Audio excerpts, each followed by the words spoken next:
Eto na, ang matindi at biglaang sinapit ni Senador Escudero. Nung una pumapalag-palag pa, ba't bandang uli, hindi na ho nakapalag, pirsahan na pinanumpa, napilitan na nanumpa upang ituloy ang impeachment trial laban ho kay Sara Duterte. Alright, welcome back to my YouTube channel. I'm Andy's Vlog. Nako, matindi ho ito.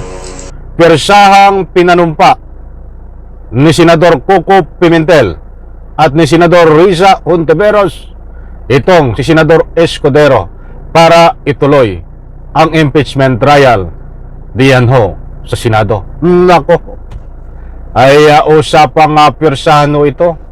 Mga kaibigan, nung una ay pumapalag-palag pa, nagmamatigas itong si Escudero.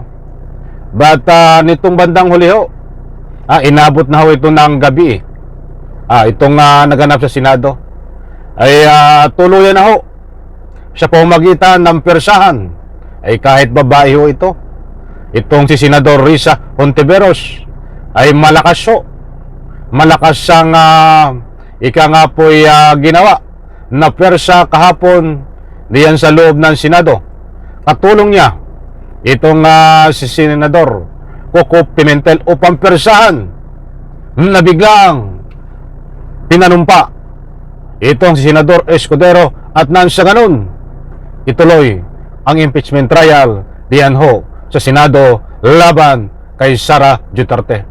Isang like muna sa video na ito kung nagustuhan nyo po, at syempre sa lahat ng hindi pa nakasubscribe sa aking YouTube channel, please subscribe. Maraming salamat po. Heto, wag na nating patagalin mga kaibigan, umaatikabo na eksena dito sa biglaang pirsahang pananumpa ni Senador Escudero. Pumapalag-palag pa ba't hindi ho nakapalag dito po sa dalawang senador na nabanggit ko ang pangalan. Heto ho. Ayari ka ngayon. Formal na nanumpa si Senate President Jesus Escudero bilang impeachment presiding officer. Bago po yan, ilang oras nagdebate ang mga senador kung magkapagbinaba sila bilang impeachment court. Pati ang kahulugan ng salitang forthwith pinagdebatehan kaya inabot na sila ng gabi sa plenaryo. Nasa frontline ang balitang yan si Camille Samonte. I, Francis Cheese G. Escudero, Solemnly swear solemnly swear that in all things appertaining to that in all things appertaining to the trial of the impeachment of the trial of the impeachment of Vice President Sara Zimmerman Duterte, Vice President Sara Zimmerman Duterte, now pending, I I will do impartial justice do impartial justice according to the Constitution according to the Constitution and laws of the Philippines. and laws of the Philippines. So help me God. So help me God. Ayan mga kaibigan, maliwanag ho. Ano ka ngayon, Escudero? Ay nagmamatigas ka nung una. Ba't nung pagdating ng gabi ay bigla hong napilitan? Kahit napipilitan, no, kita yung pananalita niya. Napipilitan, pabagsak-bagsak yung pananalita niya Ay, Escudero, kung nakaganyan, nanunumpa para ituloy ang impeachment. Ay, yari ka, napipilitan ho. No choice ho, hindi nakapalag, mga kaibigan. Ito pa, wag po kayong alis. Naku po, napakarami nyo pong matutuklasan dito. Sa ika nga po'y kaganapang kagabi na ngayon ko lang po ibinahagi po sa inyo. Baka hindi nyo pa po napanood. Haba-haba ng diskusyon ngayong araw sa Senado, tuluyan ng nanumpa bilang impeachment presiding officer sa Senate President Cheese Escudero. At bukas naman, inaasahang manunumpa na rin ang lahat ng senador bilang senator judges. After the oath-taking of the senator judges, the court will be constituted but not convened yet, Mr. President. Thank you, Mr. President. Yan po, gusto ko lang pong linawin. Dapat kahapon pananumpa bilang senator judge itong So noted. Sa panunumpa ni Escudero, nagtapos ang motion ni Senate Minority Leader Coco Pimentel na mag-convene na ang Senado para sa impeachment ni Vice President Sara Duterte. I most respectfully move, number one, that our legislative business be suspended. Number two, that we already convened as the impeachment court at this very moment. Hindi man nakapag-convene ngayon, napausad ng minority kahit papaano ang impeachment. Nagkampi sina Pimentel at Senator Risa Hontiveros. Kanina, pareho nilang iginiit ang salitang forthwith na nakasulat sa 1987 Constitution. Maliwanag po mga kaibigan, talagang kahit dalawa lang ho sila.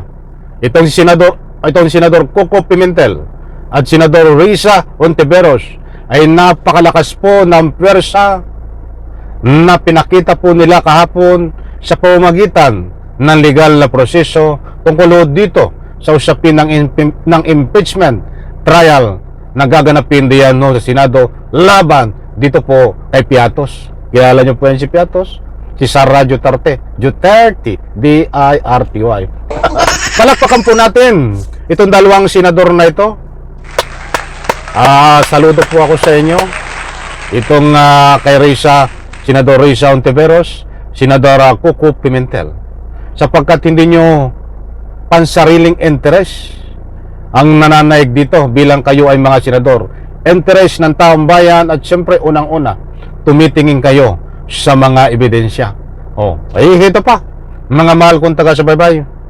Hindi po mahirap intindihin ang utos sa sino mang tapat ang intensyong sundin ito. Ang paglilitis ay dapat agarang simulan nang walang pag-iwas o iba pang pagpapaliban. According to the Merriam-Webster Online Dictionary, forthwith means without any delay or without interval of time. The Filipino translation for forthwith is agad, madali, bigla. Ang bira naman na mali nga ang pagkakaintindi ng forthwith nitong Senador Escudero, sapagkat ang pagkakaintindi niya ayon sa kanyang pinapakita ay ang ibig sabihin ng forthwith ay kailangang upuan ang ika nga po'y impeachment na inhayin na tinransmit diyan sa Senado na galing sa Kongreso. At sapagkat yun ang kanyang galawan yun na pinapakita na galawan nitong si Escudero. Upuan ang ibig sabihin ng forthwith. Anak ng katakot-takot, abogado pa naman ito. Ay kung talagang tama ka, pangitan-pangita ho dito ang pagmamani obra nitong si Escudero. Kung talagang tama at legal na proseso ang iyong ginagawa, bakit ka napilitan na manumpa sa pamamagitan ng utos at motion? Ay napilitan kang manumpa Ibig sabihin yung mga katuwiran mo na pinapakalat tuwing ini-interview ka na ikaw ang tama at hindi mo pwedeng pakinggan ang taong bayan, hindi ka makikinig sa iyong kapwa senador, ay bakit ka nakinig?